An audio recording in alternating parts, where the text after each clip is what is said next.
अस्सलाम वालेकुम viewers, welcome to daily success by K. इस वीडियो का टॉपिक होगा हमारा न्यूसेंस। ठीक है, ये आपके 4 टॉपिक्स रहेंगे, लाइबिलिटी, मलेशियस प्रोसिक्यूशन और डैमेजेस। मैं कोशिश करूँगी कि सारी अभी ही बना दूँ। तो कल का जो दिन है जो कि है 19 को मैं आपकी जो चीज़ें रह गई हैं वो कवर करूँगी। देन आप 20, 21, 22 अपने पेपर की तैयारी करिए और इंशाल्लाह अल्लाह आपको कामयाबी दे। तो बस अब आप अपने पेपर्स की फिर उस पेपर की इस्लामिक जूरिस्प्रूडेंस है आपका पहला पेपर, आप उसकी तैयारी शुरू कर दीजिएगा। जी, आपका टॉपिक है न्यूसेंस। तो हम इनकी सबसे पहले इंट्रोडक्शन देखेंगे, ओवरव्यू, इम्पोर्टेंस, डेफिनेशन देखेंगे। फिर उसके बाद हम काइंड्स देखेंगे और एक सवाल जो बहुत आपसे पूछा जाता है, आपने बार बार पास्ट पेपर में देखा होगा, who can sue and be sued. ठीक है, और देन एट द एंड आप देखोगे कंक्लूजन। अभी आप चलते हैं इंट्रोडक्शन के ऊपर। ठीक है, introduction. Nuisance is a legal term used when someone's action or condition interfere with another person's ability। यानी मेरी ये प्रॉपर्टी है कि मैं अपनी गाड़ी यूज़ कर सकती हूँ। ठीक है, और ये मेरे पास राइट है कि मैं अपनी प्रॉपर्टी, कोई भी गाड़ी हो या फिर कोई भी मेरी प्रॉपर्टी है, मैं उसको बगैर किसी इंटरप्शन के इंजॉय कर सकती हूँ। लेकिन कोई थर्ड पर्सन आके अगर मेरी उस प्रॉपर्टी के अंदर इंटरफेयर करने की कोशिश करता है तो वो बेसिकली जो है वो न्यूसेंस का वर्ड बेसिकली परेशानी के लिए भी यूज़ होता है। न्यूसेंस आपकी पब्लिक न्यूसेंस भी हो सकती है और प्राइवेट न्यूसेंस भी हो सकती है। पब्लिक न्यूसेंस किस तरह से होती है कि कोई ऐसा काम करना जो ओवरऑल सोसाइटी को अफेक्ट करे।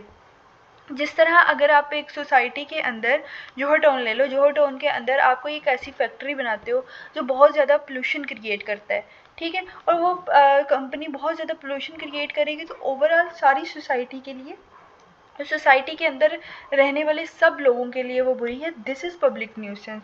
और प्राइवेट है कि वो आप एक सिंगल पर्सन को इफ़ेक्ट कर रहे हो, यानी आप इस गली के अंदर रहते हो।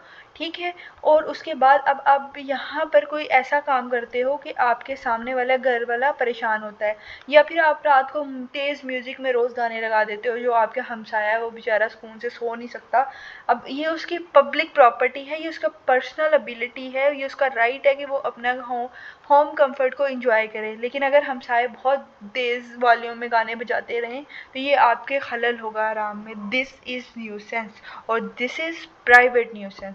हमने कहा पब्लिक न्यूसेंस होती है और प्राइवेट न्यूसेंस होती है, तो दोनों को हमने डिस्कस कर लिया। इसका कॉन्सेप्ट क्लियर हो गया होगा आपके पास। नेक्स्ट आपके पास आ जाती है जी इम्पोर्टेंस ऑफ एड्रेसिंग, कि क्यों ज़रूरत क्यों पेश आती है कि हमें इस न्यूसेंस का जो कॉन्सेप्ट हम पढ़ रहे हैं इसको एड्रेस करना, इसको ठीक करना, हमें क्यों ज़रूरत इसकी पड़ी है। पहली चीज़ तो हमें इससे ये होता है कि ये चीज़ इंश्योर की जाती है न्यूसेंस लॉस के थ्रू कि हर बंदा अपनी प्रॉपर्टी बगैर किसी इंटरप्शन के एंजॉय करे। ठीक है, यानी आपको अब डील ना करना पड़े कांस्टेंट, जो पहले मैंने एग्जांपल दी है कि हम सारे बहुत शोर तेज़ आवाज़ के अंदर अगर म्यूज़िक लगा रहे हैं और आप सोए हुए जाग रहे हैं, तो फिर ये होता है कि आपका राइट है कि आप इस तरह ना करो। ठीक है, to make sure that everyone's property use is fair and respectful of right others right, कि आप अपनी प्रॉपर, अब देखो उनकी भी तो प्रॉपर्टी है कि भाई हमारा म्यूज़िक है, हमारा जो है वो बुफर्स हैं, हम जितने मर्जी ज़ोर से लगाएं, डेक है हमारा लगाएंगे, लेकिन आप उनका रिस्पेक्टफुल यूज़ करिए कि दूसरों के राइट्स को आप इंटरफेयर ना कर रहे हो। ठीक है, दूसरा है public interest. Also protect the community bye stopping activities, मतलब कम्युनिटी को भी इफेक्ट होने से बचाया जाता है ना, कि उनकी अपनी सेफ्टी के लिए। ठीक है, जिस तरह पोल्यूशन वाली मैंने एग्जांपल दी थी, कोई कंपनी लगा लो वो पोल्यूटिंग कर रही है, पोल्यूशन क्रिएट कर रही है हवा के अंदर।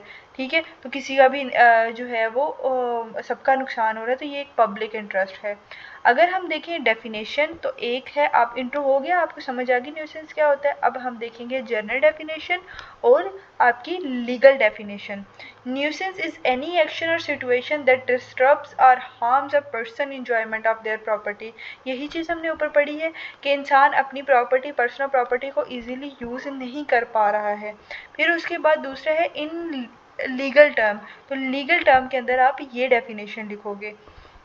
Nuisance refer to a wrongful act, एक ऐसा एक्ट और condition that causes substantial and unreasonable interference with a person's use or enjoyment of their land or property।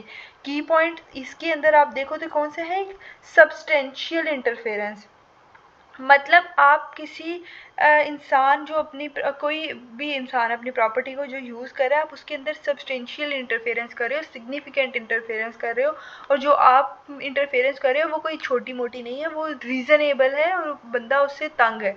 ठीक है, लीगल डेफिनेशन और की पॉइंट्स। अब हमने आ जाना है काइंड्स हमने ऊपर भी पढ़ा है, एक पब्लिक है और एक कौन सा है, प्राइवेट है। अब जब आप इनके बारे में बात कर रहे होगे तो आप इनकी डेफिनेशन को टारगेट करोगे, देन आप करेक्टरिस्टिक्स को टारगेट करोगे, देन आप एग्जांपल्स को टारगेट करोगे। पब्लिक न्यूसेंस क्या होता है कि ओवरऑल सोसाइटी का ये आप कम्युनिटी को इफ़ेक्ट कर रहे हो। पब्लिक इसके अंदर करेक्टरिस्टिक्स क्या है, एक तो आप पब्लिक वेलफेयर को इफेक्ट कर रहे हो और इसके अंदर खिलाफ आप लीगल एक्शन ले सकते हो। एग्जांपल आप पोल्यूशन की ले सकते हो, पब्लिक हेजर्स की ले सकते हो। ठीक है, देन आपके पास आ रहा है दूसरी प्राइवेट ये है कि आप इंडिविजुअली एक पर्सन के राइट को इफेक्ट कर रहे हो, प्रॉपर्टी राइट को या कोई भी उसका जो पर्सनल राइट है उसको इफेक्ट कर रहे हो। सब्सटेंशियल, इसका भी वही करेक्टरिस्टिक्स हैं दो।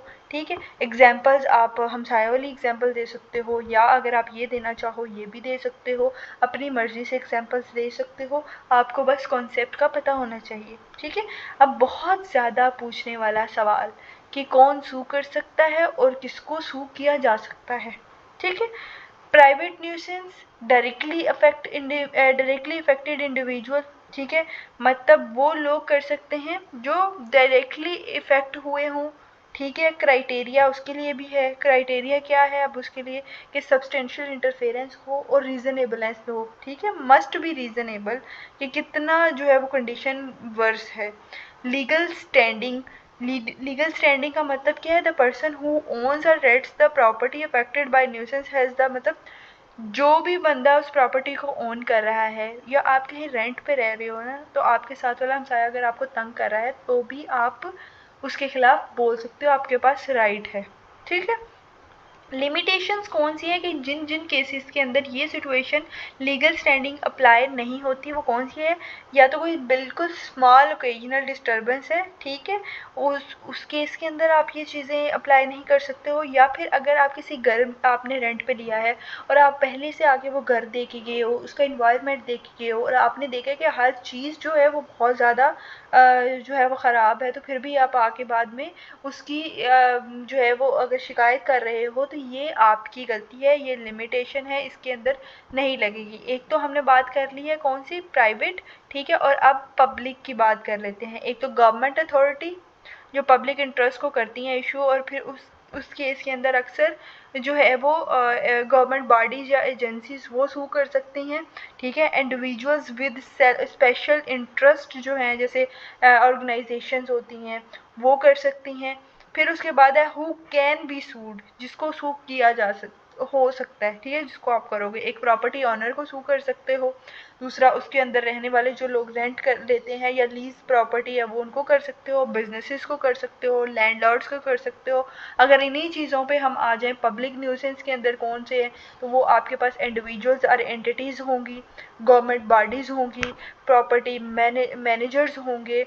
ठीक है, अब ये देखो मैं इसीलिए नोट्स का कह रही हूँ कि मैं आप लोगों को एक छोटा सा कॉन्सेप्ट आपको समझा देती हूँ, चीज़ें बाद के अंदर आपके पास नोट्स होना ज़रूरी है जिनको आप डिटेल के अंदर पढ़ो। इसीलिए मैंने कहा था कि नोट्स ख़रीद लो, बहुत आसान चीज़ें हैं, नोट्स इस तरह बनाए गए हैं कि अगर एक बंदे ने वो टॉपिक नहीं भी पढ़ा ना तो इतने ईजी वर्ड्स के अंदर किसी को भी समझ आ जाएगी। तो 2 के अंदर आपको पूरे LLB पार्ट 3 के नोट्स मिल जाएंगे। तो पेपर में मेरे ख्याल से आप लोगों के पास ये नोट्स होने चाहिए साथ साथ, कि आप ये चीज़ें देखते जाओ, अपने नोट्स भी बनाओ, और बाकी जो है वो अगर एक सब्जेक्ट, इस सारे सब्जेक्ट के अगर आप ख़रीदना चाह रहे हो तो वो आपको 300 में मिल जाएंगे। और अगर आप ख़रीदने में इंटरेस्टेड हैं, ख़रीदना चाह रहे हो, बच्चे ख़रीद भी रहे हैं, तो अगर ख़रीदना चाह रहे हो तो लिंक आपको डिस्क्रिप्शन बॉक्स में मिल जाएगा, वहाँ से आप मेरे साथ कॉन्टैक्ट कर लीजिए और जो है वहाँ आप नोट्स ख़रीद लीजिए। ये आपके लिए बेहतर है। जब तक आप कोई पे नहीं करोगे किसी चीज़ के बारे में, लोग आपकी जेब से पैसे नहीं जाएंगे, आपको उस चीज़ की कदर नहीं होगी, और जब कदर होगी तो फिर आप पढ़ोगे भी कि यार मैंने पैसे दिए हैं तो मुझे पढ़ना चाहिए। ठीक है। तो जो जो चीज़ें मैंने इसके अंदर सब हेडिंग्स लिखी हैं ना, आपको इजीली समझ आ जानी है, वो ज़रूर लिखिएगा। और एग्जाम्पल के साथ आपने बिल्कुल कन्फाइन नहीं रहना कि ये एग्जाम्पल करनी है, आपके जहन में कोई और ऐसा एग्जाम्पल है आप वो भी दे सकते हो। ठीक है, पास्ट पेपर के अंदर आप देख लीजिएगा सवाल, क्योंकि मैं अभी हाईलाइट करना भूल गई थी, लेकिन ये उसी की बेस के ऊपर बनाया गया है और आपको समझ आ जाएंगे। ठीक है, पास्ट पेपर के सवाल। अभी के लिए अल्लाह हाफिज़, मैं नेक्स्ट वीडियो रिकॉर्ड करती हूँ। अल्लाह हाफिज़।